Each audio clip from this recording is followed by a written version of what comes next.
We're chatting with some industry heads from both aviation and rail to really get to the bottom of who has the best value proposition when it comes to the A to B experience. Let me first introduce you to our first panelist for this discussion, Mr. Tero Taskia. Tero has worked as the CEO of Estonian Air, CCO of Air Baltic, and VP at Gulf Air.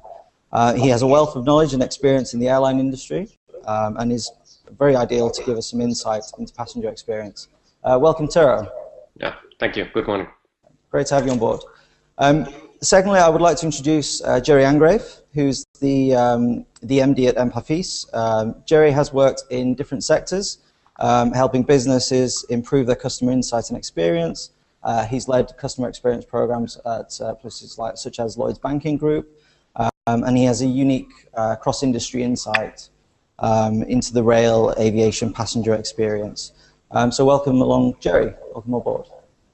Thank you. Good morning. It's great to have you there. And finally, we have Patrick Combouf, who's the Director for e-business at SBB Swiss Railways. He's in charge of the development and the subsequent execution of SBB's strategic e-business agenda in passenger traffic. So he's very well versed to give us some good insight today into the rail passenger experience. Okay, so let's start with the first question, which is for Tero. So Tero, which elements of customer service do you think actually make air travel desirable to passengers when choosing their journey? Well, there are of course many, but I would start from the first part of the value chain, which is basically the booking. So the booking tends to be easier for the train, for the air travel compared to train, especially if you're booking from abroad. So the distribution platforms, which are easily available for tourists and for the businessmen, tend to exclude train travel. Also, the speed is of course important. So many parts, and I would say most part of the Europe, the speed is still faster with the air travel than it is with the train. Even if you include the airport experience, going through the security and also traveling to the airport. Then of course one could say that the price is a customer service element, and the air travel tends to be cheaper on highly competed routes. Of course it is more volatile than the train travel. And then of course you have elements of luxury, getting your feet off the ground. You have loyalty programs. You have a human touch on board.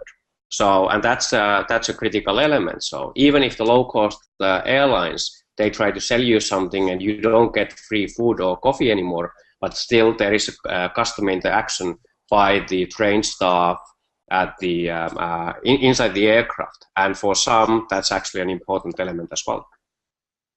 Okay, fantastic. So you think there's more interaction there with in the airplane in the airport than there will be for the rail passenger journey. It's interesting.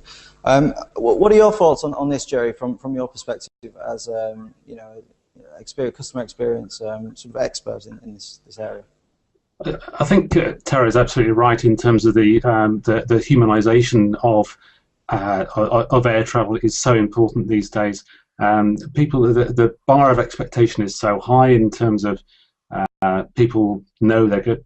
It's taken as read. I want to get from A to B safely, comfortably. So that's really not a differentiator. So the really acknowledging what it's like to be a passenger and what's going through their heads as they travel, as Tero said, through the different parts of the journey is critical. I think it's an interesting one about what do we mean by customer service, and I think there's a lot to be gained from really understanding what that looks like to from a customer's perspective. I did some research recently and for a regional airline, and sorry, is someone trying to ask a question? Sorry. No. Beg your pardon. I did some research recently on what sort of things passengers value the most, and it was the people who were advocating a certain airline were it was very much around the attitude of the staff and the cleanliness of the cabin, the aircraft cabin. People who were saying, "I never want to fly with this airline again," it was very much around the lack of communication at a point when they needed it most. So when there was a schedule change, or when there was a delay, or even cancellation, the lack of information at that point was critical, and it was those experiences that really influence their choice next time. So back to Tara's point about, I think, yeah, absolutely, we need to recognise that whilst we can use technology and processes and systems to improve the experience and improve our operational efficiencies, we mustn't lose sight of the fact that we're dealing with real human beings, if that makes sense. Yeah, no, that's a very very interesting point, Jerry, you make. I mean, so the real-time updates for the customer, that is helping enhance the experience, and this is how airlines can increase their customer experience and their loyalty. From what I've gathered, you said there. Well, yeah, no, exactly, and just as a very quick example, if I'm travelling, I get a text message the day before to say, "Mr. Angrove, you're flying from such and such an airport at 8 o'clock in the morning. Wish you a happy flight. Please don't forget to turn up 2 hours before." So that's fine. What then happens is I turn up to the airport only to find that the flight has been cancelled, and it's been cancelled for some time, but there's no text about that. And then I'm left to fend for myself. And the residual thought is thinking, well, how hard can it be? You can communicate with me when it suits you, but you're not when it probably doesn't suit you, because you need me to come to the airport and spend money. And I understand all the commercial pressures behind that, but I think there are just ways of managing those experiences just a little bit more effectively. Okay. Thanks for that, Jerry. And I mean, Patrick, what are your thoughts on this from a rail perspective? I pretty much like the last episode my colleague just mentioned. We have a tendency, both air and rail, to outsmart ourselves when it comes to execution. It's a brilliant idea to text message the day before, but then when you don't have something like an event hub where operations guys can hand in their schedule changes or delays or even cancellations of flights or trains for that matter, then it just is a nuisance, and it creates even it backfires at the end, as opposed to creating a good customer experience. Generally speaking, I can say that I don't see really the competition between rail and air as being the predominant fact today. It's more a co-opetition. Whereas in the 4-hour range of travel, both air and rail are very competitive. When it goes beyond that, then I really see it as being they are complementing each other. And in many cases, where I come from in Switzerland, an air travel starts with the train travel, because parking fees at the airports are so prohibitively high that it just doesn't make sense to go there by car. And walking is probably not advised with big luggage either. So at the end of the day, you're going to take the train there. And there I think it's good to engage both airlines and train operators to create the seamless and smooth customer experience right from the start. Where my colleague just mentioned earlier, it starts with ticketing. So you should be able to have some sort of intermodal ticketing, hassle-free, without going through 12, 14 different booking systems and get your ticket within a few clicks. And that, I have to admit, we are not fully there yet. Okay, so you think Patrick, that it's not really about air competing with rail. It's maybe about the two complementing each other. Pretty much.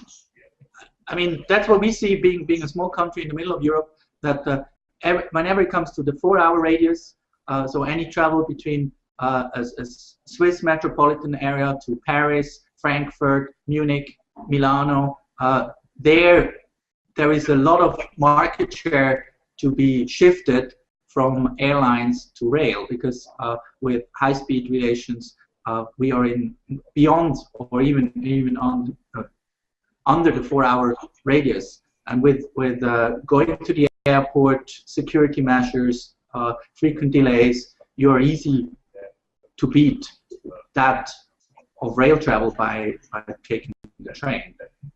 And when it comes to customer service on the ground, I can clearly see that there are a lot of efforts to be made to upgrade train stations, to reassemble medium-sized airports of nowadays, so that the shopping experience, food and beverage experience, and also some kind of meeting facilities you find there are more and more to the same standard. So there I can really see that there is less and less differentiation for travelers to be made between rail travel and air travel. Okay, fantastic. And, Tara, I'd just like to grab your thoughts on this. So what do you think about what Patrick has said there, with air and rail complementing each other, working together, when there's sort of a innate competition there as well?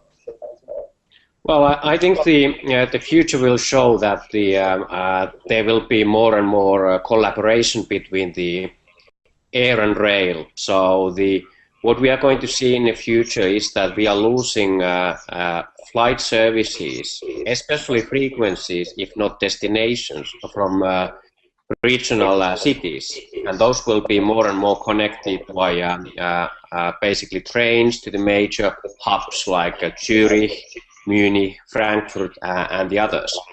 So that will certainly change.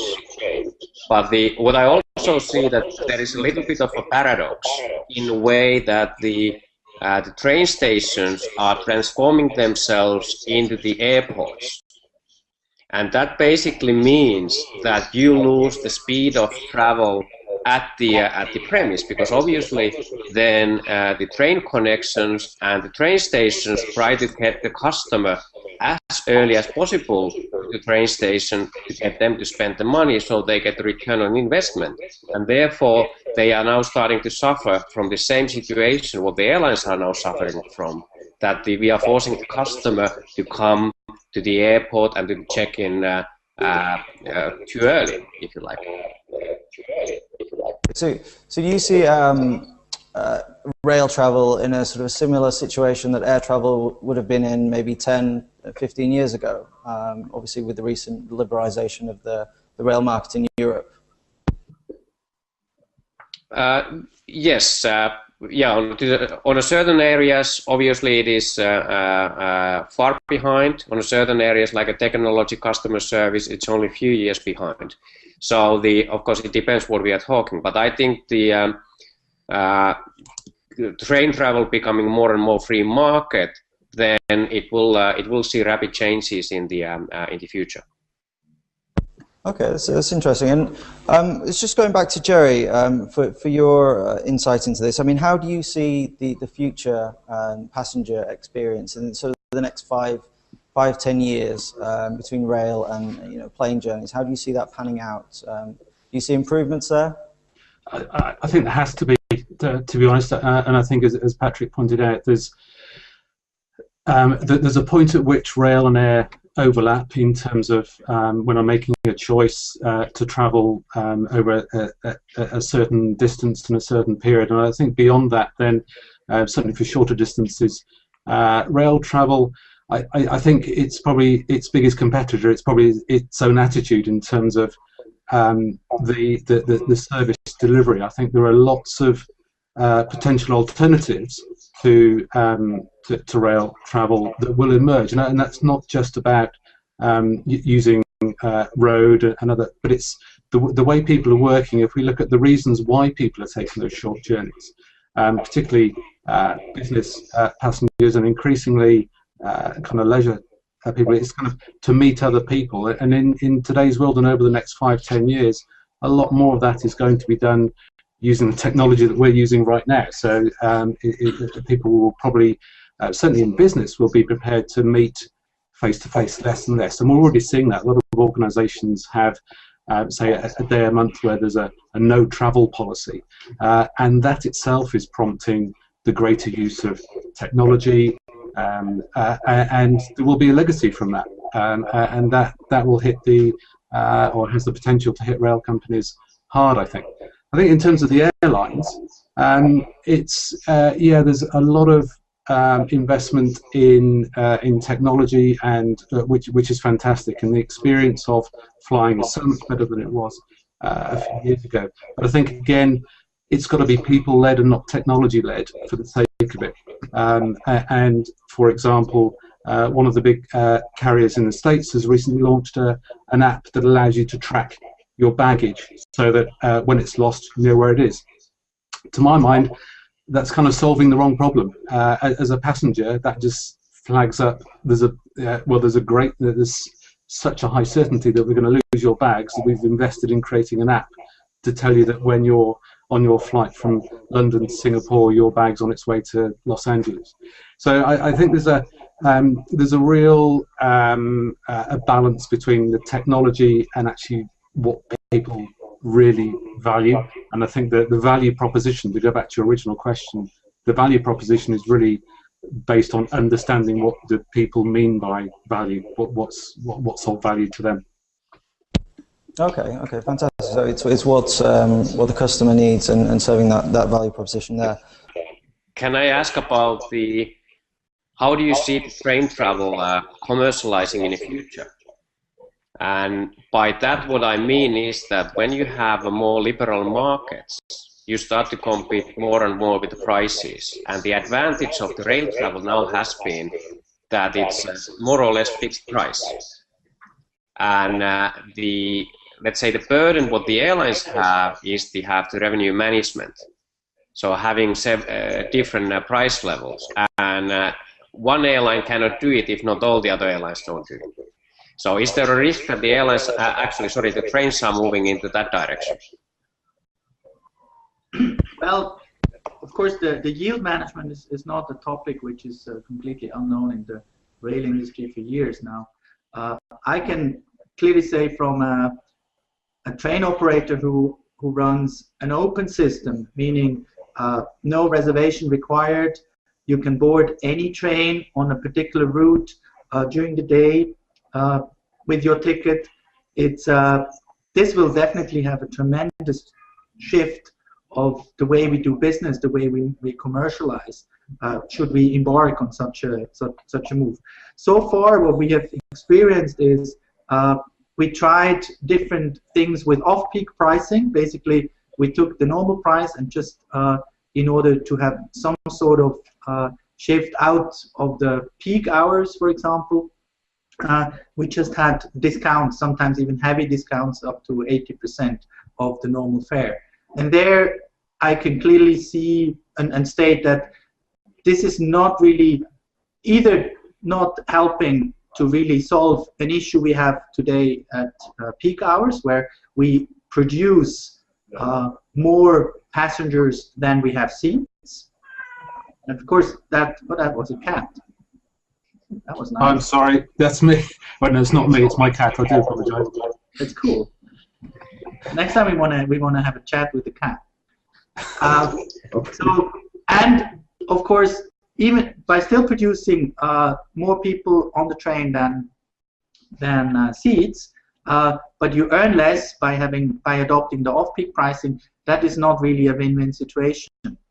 So I have my doubts that we're going to see a similar competition level in the rail industry as opposed to the airline industry, since the railroad tracks, they're just limited. It's not as easy as just leasing an airplane and getting traffic rights, and then you basically have an airline. You need a little bit more also when it comes to operational excellency to operate a rail setup. And when it comes to that, I think that was my statement. We should not aim to be an airline competitor as a railway operator, despite the fact that some of my bigger brothers and sisters might believe otherwise. But for Switzerland, I can clearly say that with our national carrier, we even have co-chair agreements on certain routes like Basel-Zurich, where Swiss has completely given up on operating flights, even feeder flights. They are basically carried out by our fleet on the railroads. Does that cover parts of your question? I think it covers partly, but what I sort of see is that I think we all agree that there is a need for more human touch in trains. That means more people or better trained or educated people. That means also increased costs. Now, if the security becomes more important in the future, you will have this increased cost through the security as well, and also using the terminals.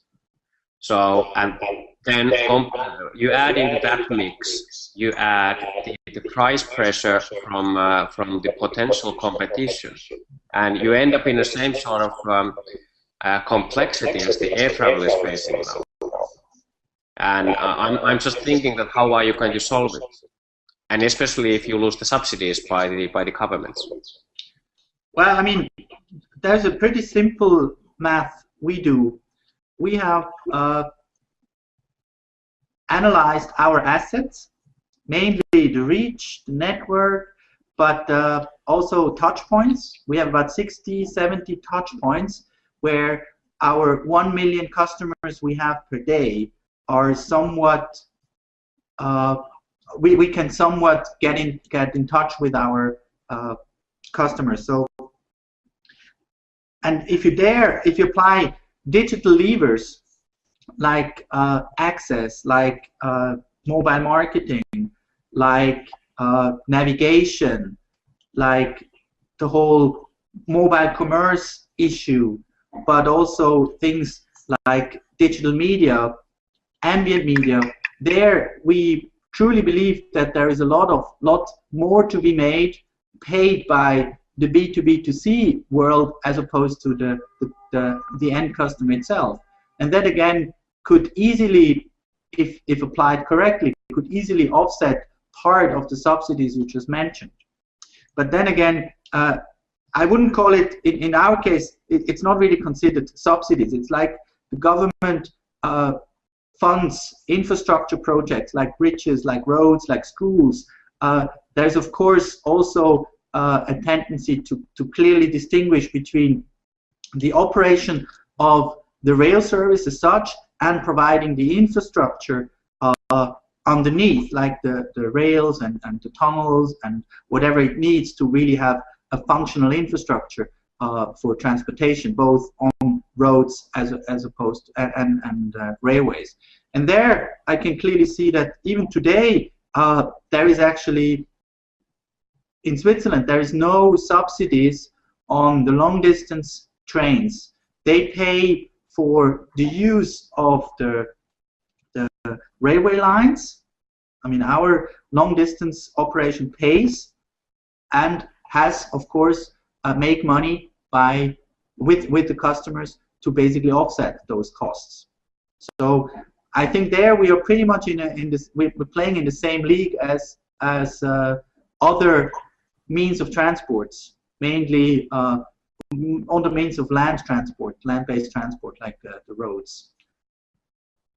So from that point of view, I don't see that we're gonna face the fact that there will be no payments whatsoever or no infrastructure levies and contributions from either the government or some communities or even some stakeholders who insist, like certain regions or even industrial conglomerates, they might, as this happened in the past, they might just require a train station or a cargo train station near their campuses, and they would as well pay for that. Tara, could I just ask you to turn your speakers down a little bit, please? We're just getting a bit of feedback when you speak there. Okay, yeah, I actually just did. Thank you, perfect. And what are your thoughts on what Patrick's just said there? My thoughts? Yeah, I think obviously what I think is that the air travel has a huge potential on the yield management, and I actually recently came across a study from EU where they compared the subsidies given to the different means of transportation. And if I remember all the details correctly, the subsidies given to the to the train travel compared to the air travel, when it came to the infrastructure or supporting the operators themselves, was roughly 80 times more in Europe than it was for the air travel. So there is still still a huge gap when it comes to the basically subsidies, and maybe that will change in the future. And obviously now air travel has to, the train travel has to face also these passenger right issues as well, that the having a delayed or cancelled train service, you need to give a compensation to the customer on the same levels as you have for the air travel. Ships are moving into that direction as well. So it is a changing landscape, and I would say that it's more even landscape between the transportation means. And what do you think about this, Jerry? I mean, what's your thoughts on what Tero and Patrick have just said to us about both industries? I think it's fascinating to hear the discussion, and certainly in terms of when it comes to pricing models and subsidies, that's an area that I'm not so familiar with. But I think the consequences of that are really telling, and I think again it comes back to the commercial pressures that both rail and air are under. Are incredibly challenging. I think it's therefore there's a danger that, but having said that, if everything is price-led, there is a danger that the kind of the value proposition gets all consumed in how much do we need to charge? To pick up on one of the points, what I mean is, if I understand that if security has to increase, if the training, which I think is a really good point around the staff training to be more engaging, more friendly, that's going to add to cost. But I think if that's done properly, then the return on that investment should be exponentially. It should be greater. And I think that's one of the challenges, that even though the cost base may start creeping up, particularly if some of the subsidies are removed. Again, it comes back to, well, what's the value proposition? And I think the effort that's put into really understanding why a passenger would be prepared to exchange what they get for X amount of money is going to go a long way down that road. But as I say, I think ideally, wouldn't it be an ideal world if we could just wave a wand and we'd have a magic customer experience which would keep people coming back time and time again, but it's just not as simple as that. So it's an interesting one, but there's obviously the balance between the costs, the pricing, and what passengers themselves see as value. Okay, so you think the investment is worth it. You'll get the ROI if you improve the passenger experience overall, even if it's a few years down the line. Yes, but as long as it's the right experience, and the point there is that there could be a lot of investment in, we want to make everything better, and kind of why wouldn't we? But that will take a huge amount of capital investment. So it's knowing the right bits of the experience to improve, and again that comes back to, well, what do passengers really value and what don't they value? We mentioned about the app that tracks lost baggage earlier. That's an app that probably people on the operational side will make their life more easy. But in terms of from a passenger point of view, would that justify a greater cost on the ticket price? I'm not so sure. What would help me justify my own expenditure on An airline might be a guarantee, a watertight guarantee that the bags will be wherever I am, and we're not building into the experience. I had a conversation with on this with someone the other day who was saying, well, if a flight is delayed when it arrives and there's a tight connection, then people can run. Well, because people can get through an airport quicker than bags can. Well, that might be fine for a number of people, but my father might have just had a hip replacement. My disabled son, he's not going to want to run, because that, if anyone starts running, then he gets really distressed that there's panic going on. There'll be people, and it's just not the right experience to start with. So I think it's kind of using that as an example. If someone could guarantee that, okay, we know bags occasionally go missing, but as long as if that does happen, there's a really good experience in terms of people contacting me. The airline is making the effort to contact me to say, Jerry, your bags are in Hamburg when they should be in Edinburgh. And there's a plan to say, like, they will be with you in 2 days' time. And by the way, in the meantime, for the inconvenience, here's an emergency sort of overnight bag or whatever it might be. I know that's all got costs, but the point is that those sort of experiences I would really value, and would start to become a point of differentiation over an airline that kind of doesn't do that. And I think similarly with rail operators, there are things that happen where there's a real, you can kind of see on some of the trains I travel in and out of London, where there's a desire to get so many people on the train, far more so than there are seats.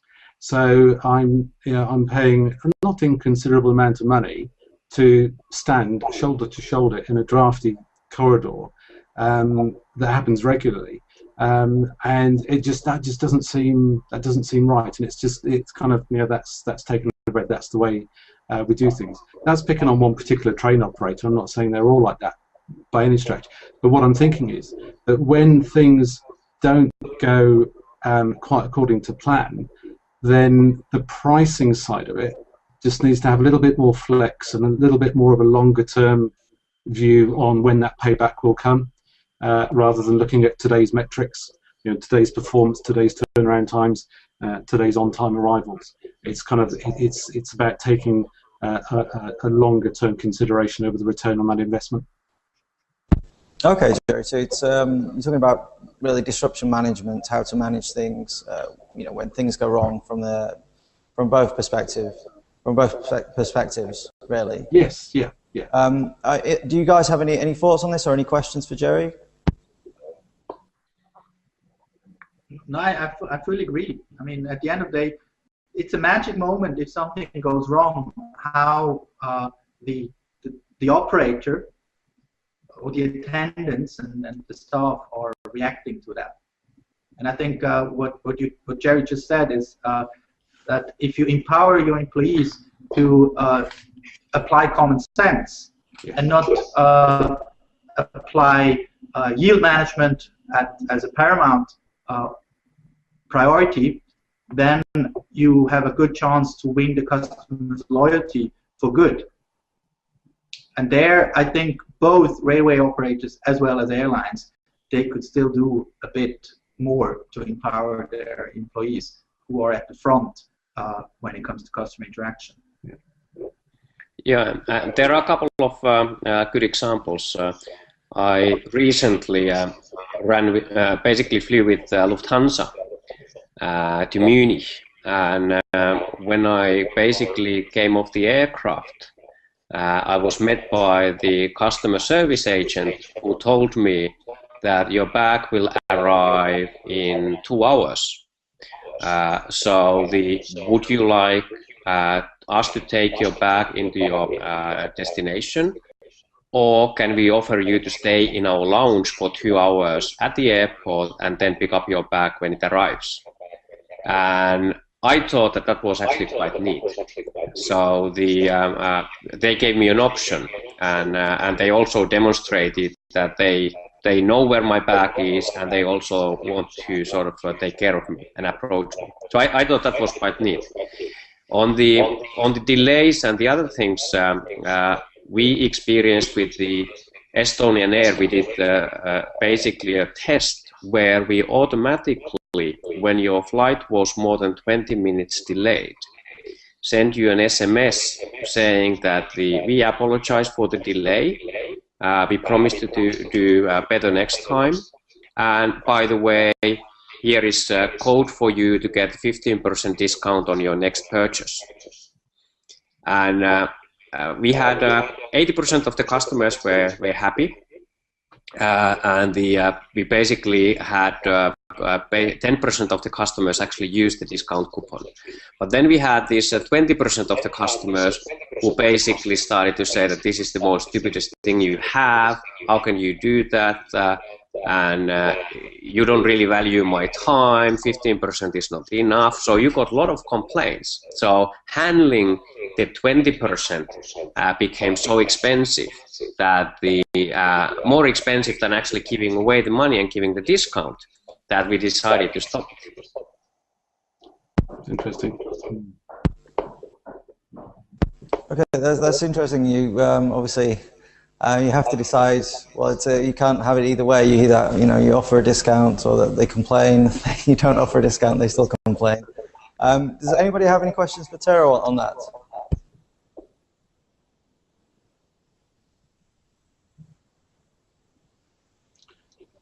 Not from me, thank you. No. Okay. Well, we'll have to wrap things up, guys. It's been a very good session, and as I say, we'll have to do this again. Sometime maybe on a different topic. We've gone over a few different topics, but it's been very interesting. And thank you very much for joining the Hangout. Thank you. Thank you.